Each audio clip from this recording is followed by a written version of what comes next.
పత్రిక అపోస్తలుడైన పౌలు కొరింథీయులకు రాసిన మొదటి పత్రిక 11వ అధ్యాయము 23, 24, 25 వచనాలు చదువుకుందాం ఒకసారి. నేను మీకు అప్పగించబడిన దానిని ప్రభు వలన పొంది తిని, ప్రభు అయిన యేసు అప్పగింపబడిన రాత్రి యొక్క రొట్టెను ఎత్తుకొని కృతజ్ఞతాస్తుతులు చెల్లించి దానిని విరిచి, ఇది మీ కొరకు నా శరీరము, నన్ను జ్ఞాపకం చేసుకున్నట్టుకై దీనిని చేయుడని చెప్పాను. ఆ ప్రకారమే భోజనం పిమ్మట ఆయన యొక్క పాత్రను ఎత్తుకొని, ఈ పాత్ర నా రక్తం వలన కొత్త నిబంధన, మీరు దీనిలోనిది త్రాగునప్పుడల్లా నన్ను జ్ఞాపకం చేసుకున్నట్టుగా దీన్ని చేయుడని చెప్పాను. ప్రభు సహాయం చేయను గాక. చదివిన 3 వచనాలలో ముఖ్యంగా మనము ఒకటే మాటను 2 సార్లు రిపీట్ అయిన విధంగా చూస్తున్నాము. ఆయనను ఒక రొట్టెను విరిచి, ఇది మీ కొరకైన నా శరీరము, నన్ను జ్ఞాపకం చేసుకున్నట్టుగా దీన్ని చేయుడని చెప్పాను.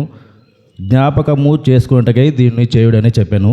తర్వాత, ఈ పాత్ర నా రక్తం వలన కొత్త నిబంధన, మీరు దీనిలోనే తాగినప్పుడల్లా నన్ను జ్ఞాపకం చేసుకున్నట్టుకై మీరు దీన్ని చేయుడని చెప్పాను. ఇక్కడ ముఖ్యంగా మనము ఆరాధనలో కొద్ది నిమిషాలలో ప్రభు శరీరానికి సూచనగా ఉన్న రొట్టెను కానీ, అలాగే ఆయన రక్తానికి సూచనగా ఉన్న పాత్రను కానీ మనం జ్ఞాపకం చేసుకొని పోతున్నాము. ఈ తలంపులలో ముందుగా ముఖ్యంగా ఈ 2 వచనాల ముఖ్య సారాంశం ఏంటంటే, మనం ఆయనను జ్ఞాపకం చేసుకుంటా, ప్రభు అయిన యేసుక్రీస్తు వారిని మనము మన ఆత్మీయ జీవితాలలో జ్ఞాపకం చేసుకుంటా. మనం గత సంవత్సరం నుంచి ఈ సంవత్సరానికి ప్రభు నడిపించాడు. మనము అనేకము జ్ఞాపకం చేసుకున్నాము. అలాగే సంఘంలో అనేక వాక్యాలు వింటున్నాము, అనేక వాక్యాలు జ్ఞాపకం చేసుకుంటున్నాం. కానీ ఆరాధనలో ఈ కొద్ది సమయంలో మనం ఆయనను మాత్రమే జ్ఞాపకం చేసుకోవాలి. దీనికి సహాయకరంగా ఇదే మాటను ప్రభు అయిన యేసుక్రీస్తు వారు శరీరధారిగా ఉన్నప్పుడు ఏ విధంగా చెప్పాడో మనం ఆ మాటను ఒకసారి జ్ఞాపకం చేసుకుందాం. మార్కు సువార్త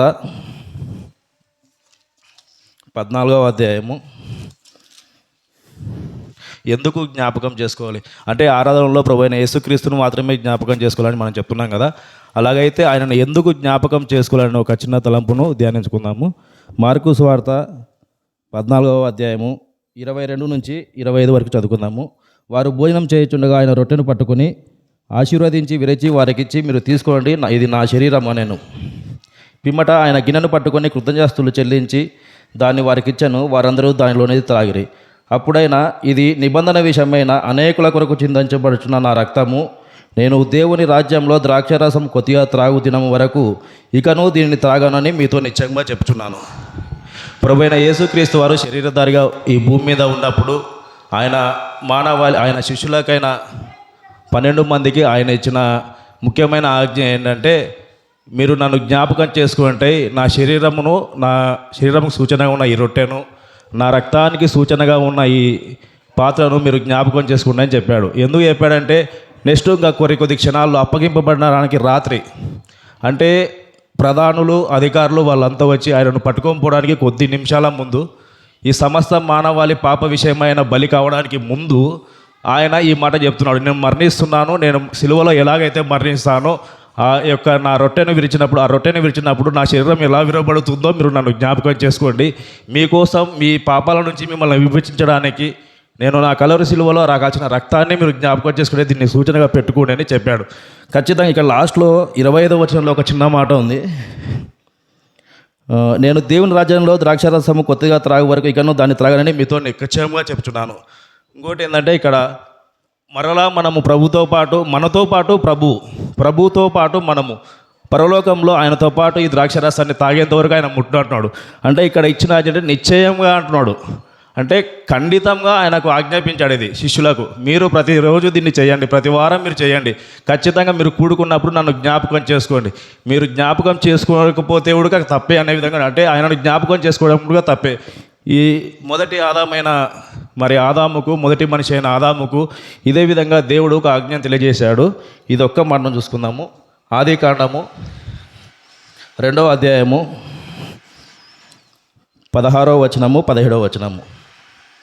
దేవుడైన యెహోవా, ఈ తోటలో ఉన్న ప్రతి వృక్ష ఫలము నువ్వు నిరభ్యంతరంగా తినవచ్చును, అయితే మంచి చెడ్డల తెలివినిచ్చు వృక్ష ఫలములను తినకూడదు. నీవు వాటిని తినమున నిశ్చయంగా చచ్చదవని నరునికి ఆజ్ఞాపించను. ఇక్కడ నిశ్చయంగా చేయవలసిన పని ఏంటంటే, ఆయనను జ్ఞాపకం చేసుకోవడం.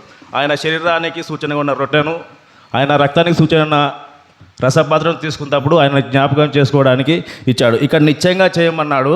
ఇక్కడైతే ఆదాముకు నిశ్చయంగా చేయొద్దు అని చెప్తున్నాడు. ఇక్కడ విచిత్రం ఏంటంటే, బైబిల్లో మనకు విచిత్రం ఏంటంటే, దేవుడు మొట్టమొదట మనిషికి ఇచ్చిన ఆజ్ఞ ఏంటంటే నిశ్చయంగా నువ్వు తినొద్దు, నువ్వు అది తినొద్దు, తినక నువ్వు నిశ్చయంగా చేస్తావంటున్నాడు. మరి కడపటి ఆదామైనటువంటి మరి యేసుక్రీస్తు వారు ఆయన శిష్యులకు ఇస్తున్న చివరి ఆజ్ఞ ఏంటంటే, శరీరధారిగా ఆయన భూమి మీద ఉన్న చివరి ఆజ్ఞ అంటే మీరు దీన్ని చేయుడు అంటున్నాడు. అంటే ఇక్కడైతేనేమో ఆ ఫలాలను తినొద్దు అని చెప్తున్నాడు. ఇక్కడికి వచ్చే లోపల ఖచ్చితంగా నన్ను జ్ఞాపకం చేసిన దీనికి చేయుడు అన్నాడు. ఆజ్ఞ అతిక్రమణనే పాపము. సో మనము ఆరాధనలో ఉన్నప్పుడు ఆయనను జ్ఞాపకం చేసుకోవడం కూడా ఎంత తప్పో ఒకసారి ఆలోచన చేసుకుందాం. శరీరధారిగా యేసుక్రీస్తు ప్రభు ఉన్నప్పుడు ఆయన ఇచ్చిన ఆజ్ఞ ఇదే కాబట్టి, మొట్టమొదట దేవుడు ఆదాముకి ఇచ్చినటువంటి ఆజ్ఞ ఏంటంటే మీరు తిన్నా చేస్తారన్నాడు. వాటిని ముట్టొద్దు అన్నాడు. ఇక్కడ అయితే మాత్రం ఖచ్చితంగా తినమని చెప్తున్నాడు ఆయన. అంటే మనము ఆరాధనలో ఉన్నప్పుడు ప్రభు అయిన యేసుక్రీస్తు వారిని జ్ఞాపకం చేసుకోవడం కూడా చేసుకోకపోవడం కూడా ఒక పాపంగానే పరిగణించబడుతుంది. ఆజ్ఞ అతిక్రమణే పాపం. ఆయన చేయమన్నాడు, చేయకపోతే అది పాపం. మనం ఏదో ఆరాధనకు వస్తున్నాము, మన అవసరాల కోసం ఏదో వస్తున్నాము, మన ముందర ఒక రొట్టె ఉంది, ద్రాక్షారసం ఉంది, దాన్ని తీసుకుంటున్నాము, అందరు తీసుకుంటున్నారు కాబట్టి నేను వచ్చి తీసుకుంటున్నాను అని అనుకుంటే మాత్రం అది మూర్ఖత్వం అవుతుంది ఖచ్చితంగా. దేవుని దృష్టిలో నువ్వు ఎటువంటి ఆలోచన లేకుండా ఆయన జ్ఞాపకం చేసుకోకుండా ఆయన సన్నిధికి వచ్చి యేసుక్రీస్తు ప్రభు వారిని ఆయన యొక్క శిలువ కార్యాన్ని నువ్వు జ్ఞాపకం చేసుకోకుండా నువ్వు ఆ సన్నిధికి వచ్చి ఆయన రొట్టెలో నువ్వు పాలు పంపులు పొందినప్పటికీ సంఘానికి వచ్చి చర్చిలో ఉండి మనం పాపం చేసి వెళ్ళిపోవాల్సిన పరిస్థితి వస్తుంది. చర్చిలో ఉండి యేసుక్రీస్తు వారిని జ్ఞాపకం చేసుకోకుండా అక్షరార్థంగా ఉంది కదా అని మనం ఆ రొట్టెలో ఆ పాత్రలో మనం చేయి వేసినట్లయితే ఖచ్చితంగా అది కూడా ఒక దేవుడి దృష్టిలో ఒక పాపంగానే పరిగణించబడుతుందని తెలుపుతున్నాను. అదేవిధంగా మరి ఒకటి యేసుక్రీస్తు ప్రభు వారు చెప్పిన మాటలో ఖచ్చితంగా ఆయనను జ్ఞాపకం చేసుకోమన్నాడు. ఎందుకు జ్ఞాపకం చేసుకున్నాడంటే ఆదాము ద్వారా తెలుపబడిన దాన్ని మనం ఆలోచన చేస్తే మనం జ్ఞాపకం చేసుకోకపోవడం కూడా పాపంగానే పరిగణించబడుతుంది. అలాగైతే మరి ఏ విధంగా జ్ఞాపకం చేసుకోవాలి ఆయనని, ఏమని జ్ఞాపకం చేసుకోవాలి? యేసుక్రీస్తు ప్రభు అని జ్ఞాపకం చేసుకోమన్నాడు. ఖచ్చితంగా ఆయన వచ్చు పర్యాంతం వరకు మనం ఆయన జ్ఞాపకం చేసుకోవాలి. ఆయనను ఏమని జ్ఞాపకం చేసుకోవాలి? ఇందుకు సహాయకరంగా లూకాసు వార్త 24వ అధ్యాయం 7వ వచనాన్ని ఒకసారి చదువుకుందాము. వీలైతే మొదటి నుంచి చదువుకుందాము. 24వ అధ్యాయం, లూకాసు వార్త 24వ అధ్యాయము. ఆదివారం తెల్లవారుచుండగా తాము సిద్ధపడిన సుగంధ ద్రవ్యం తీసుకొని సమాధి యొద్దకు వచ్చి, స్త్రీలు అక్కడికి వచ్చారు. సమాధి మీద ఉన్న రాయిని తొలగించబడింది. వాళ్ళు చూశారు. ప్రభు అయిన యేసు దేహం కనపడలేదు వాళ్ళకి. ఇందును గురించి వారికి ఏమి తోచక ప్రకాశమానమైన వస్త్రం ధరించిన 2 మనుషులు వారి ఎదురు నిలబడినారు. వారు భయపడి ముఖంలో నేల మోపి ఉండగా, మీరు సజీవుడే వారిని మీరు ఎందుకు మృతులలో వెతుకుచున్నారు? ఆయన ఇక్కడ లేడు, ఆయన లేచి ఉన్నాడు. ఆయన ఇంకయు గలిలో ఉన్నప్పుడు చెప్పిన మాట జ్ఞాపకం చేసుకున్నారు. మనుష్య కుమారుడు పాపిష్టులైన మనుషులకు చేతికి అప్పగింపబడి సిలువ వేయబడి 3వ దినములో వేయవలసి ఉన్నదని ఆయన మీతో చెప్పిన మాటను జ్ఞాపకం చేసుకోడని వారు చెప్పాను. అప్పుడు వారు ఆయన మాటలు జ్ఞాపకం చేసుకొనిరి.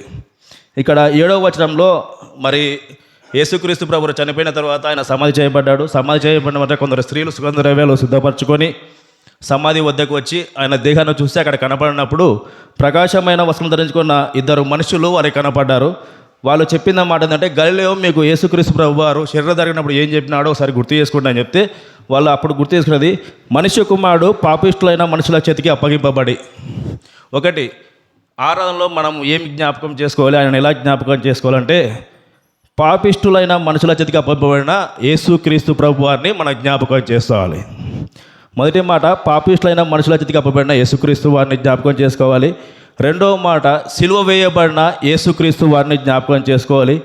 మూడవ మాట, 3వ దినమున తిరిగి లేవవలసి ఉన్న యేసుక్రీస్తును అంటే గలిలలో యేసుక్రీస్తు చనిపోముందు చెప్పిన మాట, ఆ మాట అక్షరార్థం జరిగినది కాబట్టి 3వ దినమున లేచిన యేసుక్రీస్తు ప్రభు వారిని ఆరాధనలో మనం జ్ఞాపకం చేసుకోవాలి.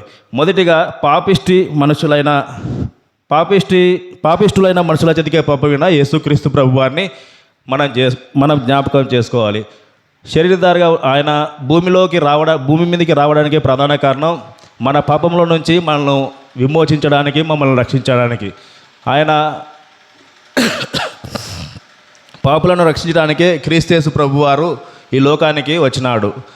ఆయన వారి పాపములను వారి యొక్క పాపములను విడిపించడానికే ఆయన యేసుక్రీస్తు ప్రభు వారు ఈ యొక్క శరీరధారిగా భూమి మీదకి వచ్చాడు. ఇక్కడ పాపిష్టులైన మనుషుల చేతికి అప్పగింపబడిన అంటే ఒక వ్యక్తిని మరీ విచిత్రంగా ఇక్కడ ఈ గొడవ మాట ఏంటంటే పాపిష్టులైన మనుషులకు చేతికి అప్పగింపబడి వాళ్ళు వచ్చి తీసుకోలేదు ఆయన్ని, వారికి అప్పగింపబడినాడు. ఒక వ్యక్తి మంచి వ్యక్తికి అప్పగింపబడితే బాగుంటుంది. ఇక్కడ రాయబడినామంటే పాపిష్టులైన మనుషులకు, చాలా దారుణమైన మాట. పాపిష్టులైన మనుషులకు ఆయనలో పాపం లేదు, కానీ వారు వచ్చి పాపిష్టులైన మనుషులు వచ్చి ఆయన పట్టుకొని పోయారు. ఆయనలో ఎటువంటి పాపం లేదు. ఆయన భూమి మీద శరీరధారిగా ఉన్నప్పుడు నాలో పాపం ఏమైనా ఉందా అని ప్రశ్నించాడు. ఆయనలో ఎటువంటి పాపం లేదు. ఆయన యొక్క గొప్పతనాన్ని మనం ఆలోచన చేస్తే ఫిలిప్పీ పత్రిక 2వ అధ్యాయము 6-7 వచనాలు చూసుకుంటే ఆయన దేవుని ఫిలిప్పీ పత్రిక 2వ అధ్యాయము 6వ వచనం నుంచి 7వ వచనం చదువుకుంటే ప్రభు అయిన యేసుక్రీస్తు వారు దేవుని స్వరూపంను కలిగి ఉన్నవాడు, అంత గొప్పవాడు. దేవునితో సమానంగా కూర్చుంటా విడిచిపెట్టిన భాగ్యము ఎంచుకొనక పరలోకం నుంచి భూమి మీదకి వచ్చాడు. ఆయన శరీరధారిగా మనుష్య పోలికన ఆయన జన్మింపబడ్డాడు. దాసుని స్వరూపాన్ని చిట్టచివరికి ఆయన దాసుని స్వరూపాన్ని పొందినాడు. లాస్ట్కు ఆయన తాను రిక్తునిగా చేసుకున్నాడు. మనుషులను రక్షించడానికి ప్రభు అయిన యేసుక్రీస్తు పరలోకం నుంచి వచ్చి ఇంత రిక్తునిగా చేసుకున్న తర్వాత సొంత స్వకీయ జనాంగం ఆయనను గుర్తించక పాపిష్టులైన మనుషుల వాళ్ళగా ఆయనను అప్పగించుకున్నారు.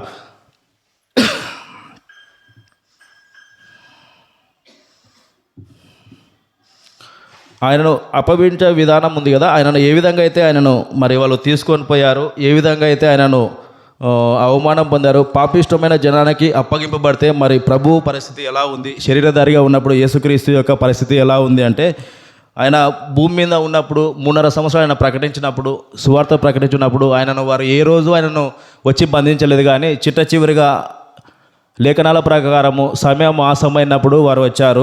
ఆయనను ఎలా వచ్చారంటే మత్తయి సువార్త 26వ అధ్యాయము 25వ వచనంలో ఒక మాట ఉంది.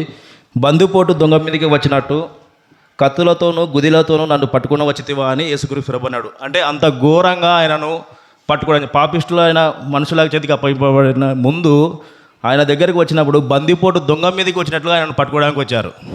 యేసుక్రీస్తు ప్రభు వారే స్వయాన ఆయనే అన్నమాట. ఇది బందిపోటు దొంగను పట్టుకోవడానికి మీరు వచ్చారా, కత్తులతోనూ గుదిలతోనూ మీరు నా మీ దగ్గరకు వచ్చారని అంటాడు. తర్వాత అదేవిధంగా పాపిష్టు జనులకు అప్పగింపబడిన తర్వాత, మనుషులకు అప్పగింపబడిన తర్వాత ప్రభు అయిన యేసుక్రీస్తు వారు ఏం చేశారంటే మత్తయి సువార్త 27వ అధ్యాయం 26 నుంచి 31 వరకు చదువుకుంటే, అప్పుడు అతడు వారు కోరినట్టు బరబ్బను వారికి విడుదల చేసి యేసును కొరడాలతో కొట్టించి శిలువ మీద అప్పగించినాడు. మొట్టమొదటిగా పిలాతు దగ్గర లాస్ట్కు చివరికి ఆడ తీర్పు జరిగినప్పుడు కొరడాలతో కొట్టమని తీర్పునిచ్చారు. కొరడాలతో కొట్టబడినాడు. తర్వాత 27వ వచనంలో సైనికులు యేసును అధికారమందులను తీసుకొని పోయి ఆయన యుద్ధ సైనికులందరినీ సమకూర్చిరి. వారు ఆయన వస్త్రములు తీసివేసి ఆయనకు ఎర్ర అంగిని తొడిగించి మండల కిరీటమును అల్లి ఆయన తలకు పెట్టి ఒక రెల్లు ఆయన కుడి చేతిలో నుంచి ఆయన ఎదుట మోకాల్లోని యూదుల రాజా నీకు శుభమని ఆయనను అపహసించి ఆయన మీద ఉమ్మివేసి ఆ రెల్లును తీసి దాని మీద ఆయన తల మీద కొట్టిరి. ఆయనను అపహసించిన తరువాత ఆయన మీదనున్న ఆంగిని తీసివేసి ఆయన వస్త్రంలో నాకు ఆయన తొలగించి సిలువ వేయటకు ఆయనను తీసుకొని పోయి. ఇక్కడ మనం లేఖన భాగంలో చదువుకున్నట్లయితే వారికి అప్పగింపబడిన తర్వాత యేసుక్రీస్తును వారు ఏమి చేశారంటే మొట్టమొదటగా ఆయనను కొరడాలతో కొట్టారు. 1 తక్కువ 40 కొరడా దెబ్బలు ఆయనకు విధింపబడినాయి. రోమన్ సైనికులు చాలా బలమైన, మామూలుగా ఆర్మీ వారంటేనే చాలా బలంగా ఉంటారు. రోమన్ సైనికులు చాలా బలమైన వ్యక్తులు. వాస్తవం చెప్పాలంటే మనమైతే మాత్రము కనీసం ఒక 5 దెబ్బలు కూడా తినలేము వాళ్ళు కొట్టే దెబ్బలు. అట్లాంటివి 39 కొరడా దెబ్బలు ఆయన కొట్టించుకున్నాడు మన పాపల నుంచి మనల్ని విడిపించడానికి. ఆయన వస్త్రములు తీసివేసినారు. మన పాపల నిమిత్తం ఆయన వస్త్రహీనుడు అయిపోయినాడు. మన పాపల నిమిత్తమైన తల మీద ముళ్ళ కిరీటాన్ని ఉంచుకున్నాడు. మన పాపల నిమిత్తమై ఆయన అపహాసము పొందినాడు. మన పాపల నిమిత్తం ఆయన ముఖం మీద ఉమ్మి వేయించుకున్నాడు. ఆయన మన పాపల నిమిత్తమే ఆయన ఉమ్మి వేసుకుని గొర్రె పిల్ల ఎలాగైతే మౌనంగా వహిస్తుందో అలాగా ఉన్నాడు. ఆ కల్వరి శిలువకు ముందు ఆయన అంత ఘోరమైన వేదను బాధను అనుభవించినప్పటికీ ఈ యొక్క కార్యాన్ని నేను తలపెట్టకపోతే, యేసుక్రీస్తు ప్రభు వారు ఆ కార్యాన్ని తలపెట్టకపోతే మనకైతే పాప క్షమాపణ, పాప విమోచన ఉండేది కాదు. కాబట్టి మన పాపల నిమిత్తమై మన వ్యసనములన్నింటినీ ఆయన భరించినాడు. ఈ ఒక మనుషుడు మన సొంత తల్లిదండ్రులైనప్పటికీ ఇంత బాధను అనుభవించలేరు. వీడు చస్తే పర్లేదులే అనుకుంటారు, కానీ చివరికి ఆయన మనల్ని కన్న తండ్రిగా మనల్ని చేరదీసి మన పాపాల నుంచి మనల్ని విడిపించాలని చెప్పేసి ఆయన ఇన్ని అవమానాలు, ఇన్ని బాధలను పొందినాడు. మొదటిగా పాపిష్టులైన మనుషులకి ఉన్న ప్రభువుని ఇంత చిత్రవదగా ఆయనను హింసించారు. అలాగే సిలువ వేయబడిన యేసుక్రీస్తు వారిని మనం జ్ఞాపకం చేసుకున్నట్లయితే, సిలువ వేయబడినటువంటి యేసుక్రీస్తు వారిని మనం, యేసుక్రీస్తు ప్రభువుని మనం జ్ఞాపకం చేసుకున్నట్లయితే, ఇంత బోధన పొంది కొరడా దెబ్బలు కొట్టి వారితో పలుమార్లు కొట్టించుకొని, అపహాసం పొంది, గడ్డము పీకించుకొని, వెంట్రుకలు పీకించుకొని, అంత బాధను పొందుతూ ఆయనను చివరిగా సిలువ గొల్గొతా కొండ మీదకి తీసుకుపోయినప్పుడు, ఆయన సిలువ వేయబడినప్పుడు ఆ యొక్క 3 మేకుల మధ్యన ఆయన వేలాడదీయబడినాడు. కాళ్ళలో మేకులు, చేతులలో మేకులను అనుభవిస్తూ ఆయన సిలువ వేయబడినాడు. ఎంతో బాధన, ఎంతో వేదన అనుభవిస్తున్నప్పటికీ వారు ఏం చేస్తున్నారో వారికి తెలియదు కాబట్టి, తండ్రి వీరిని క్షమించండి అని ఆయన సిలువ మీద నుంచి అక్కడ వారు చేస్తున్న వారికి అందరి పాపక్షేమం నిమిత్తమై ఆయన ప్రార్థించాడు. ఆ కల్వరి శిలువలో మన క్రీస్తు యేసు ప్రభు వారి ప్రేమను మన జ్ఞాపకం చేసుకుంటే ఎంతో మంచిది. ఆయన అంత క్షమను, అంత బాధను అనుభవించినప్పటికీ చిట్ట చివరిగా ఆయనను హింసిస్తున్న వారి నిమిత్తమే అక్కడ ప్రార్థన చేసి కల్వరి శిలువలో తన ప్రేమను కనపరిచాడు. ఈ లోకంలో ఎంతమంది వ్యక్తులు ఉన్నప్పటికీ, వారు ఏమి చేసినప్పటికీ ఇంతటి ప్రేమను చిట్ట చివరికి చనిపోవడానికి చివరి గడియలో ఉన్నప్పుడు కూడా మనుషుల యొక్క రక్షణ నిమిత్తమే ఆయన ప్రార్థించాడు, కానీ తన స్వార్థానికి ఏదీ చూసుకోలేదు. కొలసీలో రాసిన పత్రిక 2వ అధ్యాయము 15వ వచనం ఒకసారి చూసుకుంటే,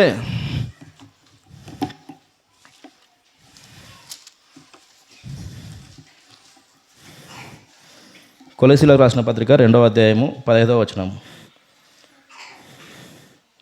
మరియు అపరాధముల వలన శరీరమును సున్నతి పొందక ఉండటం వలన మీరు మృతులై ఉండగా, మన అపరాధముల చేత, మన పాపముల చేత మనం చచ్చి ఉండగా, దేవుడు వ్రాతపూర్వకమైన ఆజ్ఞల వలన మన మీద రుణముగాను మనకు విరోధంగాను ఉన్న పత్రమును మేకులతో సిలువకు కొట్టి దాని మీద చేవ్రాతను తుడిచివేసి, మనం అడ్డంకు లేకుండా దాన్ని ఎత్తివేసి మన అపరాధములన్నింటినీ క్షమించి ఆయనతో కూడా మనలను జీవింపచేశాను.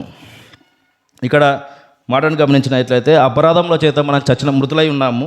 అయితే యేసుక్రీస్తు వారు మన మీద రుణంగాను మనకు విరోధంగా ఉన్న పత్రమును మేకులతో ఆ యొక్క సిలువకు కొట్టి దాని మీద చీవ్రతను తుడిచివేసి మనకు అడ్డము లేకుండా దాన్ని ఎత్తివేసి మన అపరాధములన్నింటినీ క్షమించి ఆయనతో కూడా మనను జీవింపచేశాను. అక్కడ అందరూ అధికారులు ఆయనను పట్టుకోవడానికి వచ్చారు. అధికారులు ఉన్నారు, శాస్త్రులు, పరిసయ్యులు, చుట్టుపక్కల జనము, సైనికులు అంతమంది ఉండగా ఆయన ప్రధానులను, అధికారులను అందరినీ నిరాయుధులుగా చేసి సిలువ జయస్థానం చేత వారిని పట్టి తెచ్చి బాహాటముగా వేడుకను కనపరచను. వారందరూ అక్కడ ఉన్న వాళ్ళేమో, మేము అనుకున్నాము ఈయనను చంపాము, ఈయనను చంపుతున్నాం కదా అని వారందరూ అనుకున్నారు. కానీ అక్కడికి వచ్చి ఆయన బాహాటంగా వేడుక కనపరిచినాడు. ఆ కలువరి సిలువలో ఆయన ప్రాణంను అర్పిస్తూ అదొక వేడుకగా ఆయనే ఫీల్ అయ్యాడు. అంత బాధను పొందుతూ, అంత వేదనను పొందుతూ, అంత శారీరకంగా కృంగిపోయినప్పటికీ, ఎటువంటి శక్తి లేకుండా పోయినప్పటికీ, అసలు చివరికి ఆయనకు దాహం, నాకు ఏమైనా నీళ్ళు అడిగితే కూడా చేతుకు చిరకనిచ్చారు. అంత బాధను అనుభవిస్తున్నప్పటికీ ఆయన ఆ యొక్క కలువరి సిలువ, ఆ యొక్క గొల్గొతా కొండ మీద సిలువ మీద ఆయన ప్రాణం అర్పించినందుకు దాన్ని ఒక వేడుకగా యేసుక్రీస్తు వారు బహాటంగా అక్కడ వారికి తెలియపరిచినాడు. ఇటు ప్రభువును మనము ఇట్లా విధంగా సిలువ వేయబడినటువంటి యేసుక్రీస్తు వారిని మనము జ్ఞాపకం చేసుకోవటం ఎంతైనా మంచిది. అలాగే 3వ మాట మనం చదువుకున్న ఈ యొక్క లూకా సువార్త 2వ అధ్యాయంలో చదువుకున్న విధంగా పాపిష్టులైన మనుషులకు చేతికి అప్పబడిన యేసుక్రీస్తు వారిని మనం జ్ఞాపకం చేసుకోవాలి. 2 సిలువ వేయబడిన యేసుక్రీస్తును, 3వ దినమందు లేపబడిన యేసుక్రీస్తును. మరి 3వ దినమందు లేపబడిన యేసుక్రీస్తును, ఈ యొక్క మాటను, ఇదొక్క మాట కోసమే మరి కొరింథీయులకు రాసిన పత్రిక 15వ అధ్యాయము, కొరింథీయులకు రాసినటువంటి పత్రిక 15వ అధ్యాయము 3వ వచనం మధ్యలో చదువుకుందాము. లేఖన ప్రకారము యేసుక్రీస్తు మన పాపముల నిమిత్తమై మృతి పొందెను, సమాధి చేయబడను, లేఖన ప్రకారం 3వ దినమున లేపబడాను. చాలామంది బయటి వాళ్ళు కానీ లోకస్తులు అన్యులు చాలామంది చేసే కామెంట్ అంటే, యేసుక్రీస్తు ప్రభు నిజంగా దేవుడైతే 3 మేకులకు ఆ శిలువ మీద వేలాడదీసి చనిపోయే బదులు ఆయన తను తాను కాపాడుకోవచ్చు. కానీ ఆనాడే ఆయన సిలువ వేయేటప్పుడే యూదా జనాంగమే తన స్వకీయులే అన్నారు. ఆ మాట నేటికి అదే మాటనే పునరావృతుంది. కానీ ఇక్కడ రాయబడిన మాట ఏంటంటే, ప్రభు అయిన యేసుక్రీస్తు వారి జననం నుంచి మృతి తర్వాత లేపబడటం వరకు, మూడో దినం లేపబడగా ప్రతి చిన్న విషయము, ప్రతి ఒక్క చిన్న సందర్భము లేఖనాల ప్రకారమే జరిగిందని మనం తెలుసుకోవచ్చు. ఈ సందర్భాన్ని బట్టి లేఖనాల ప్రకారమే క్రీస్తు మన పాపల నిమిత్తమై మృతి పొందాడు, సమాధి చేయబడ్డాడు. లేఖన ప్రకారమే మూడో దినమున ఆయన లేపబడినాడు. మన పాపల నిమిత్తమై ఈ శరీరధారిగా ఆయన భూమి మీదకి వచ్చి ప్రతి విషయాన్ని లేఖనానుసారంగానే చేసి, ఆయన లేఖనానుసారంగానే తన మరణాన్ని పొంది, లేఖనానుసారమే సిలువ వేయబడి, లేఖనానుసారమే సమాధి చేయబడి, లేఖనానుసారమే ఆయన సమాధి చేయబడి తిరిగి లేచాడు. కానీ మరి ఇంకో విధంగా అయితే కాదు. మొదటి కొరింథీ పత్రిక ఇదే ఇక్కడనే 15వ అధ్యాయంలోనే 55వ వచనంలో విజయమందు మరణం వేయబడిన అని వ్రాయబడిన వాక్యము నెరవేరును. ఓ మరణమా నీ విజయం అక్కడ, ఓ మరణమా నీ ముల్లెక్కడ. మరణములు పాపము, ఆ యొక్క పాపములను ఆ యొక్క కలవరి శిలువలో ఆయన ఇరిచి మరి తిరిగి మూడవ దినమున ఆయన లేపబడి ఉన్నాడు. ఈ యొక్క ఆరాధన తలంపులలో మరి ముఖ్యంగా మనము ప్రభు అయిన యేసుక్రీస్తు వారిని జ్ఞాపకం చేసుకునేటప్పుడు మనుషుల పాపిష్టులైన మనుషుల చేతికి అప్పబడిన యేసుక్రీస్తు ప్రభు వారిని జ్ఞాపకం చేసుకుందాము. సిలువ వేయబడినటువంటి యేసుక్రీస్తు ప్రభు వారిని జ్ఞాపకం చేసుకుందాము. సమాధి చేయబడి తిరిగి మూడవ దినమున లేచిన యేసుక్రీస్తు ప్రభు వారిని జ్ఞాపకం చేసుకుందాం. అదేవిధంగా ఈ యొక్క ఆరాధనను ఏదో మనం ఆచారం కాకుండా యేసుక్రీస్తు వారు ఇచ్చిన ఆజ్ఞ అనుకునే ఇక్కడికి వచ్చిన తర్వాత మనం ఆరాధనలో పాలు పొందినప్పుడు యేసుక్రీస్తు ప్రభు వారిని జ్ఞాపకం చేసుకున్నప్పుడు మాత్రమే ఆ ఆరాధనలో చేయి వేసి ముందుకు సాగవలసిందిగా మనం చేసుకుంటున్నాం. ఇచ్చిన తలంపులను దేవుడు దీవించును కాక.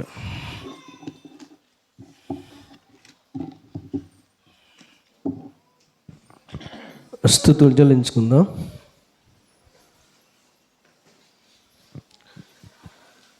గాయములన్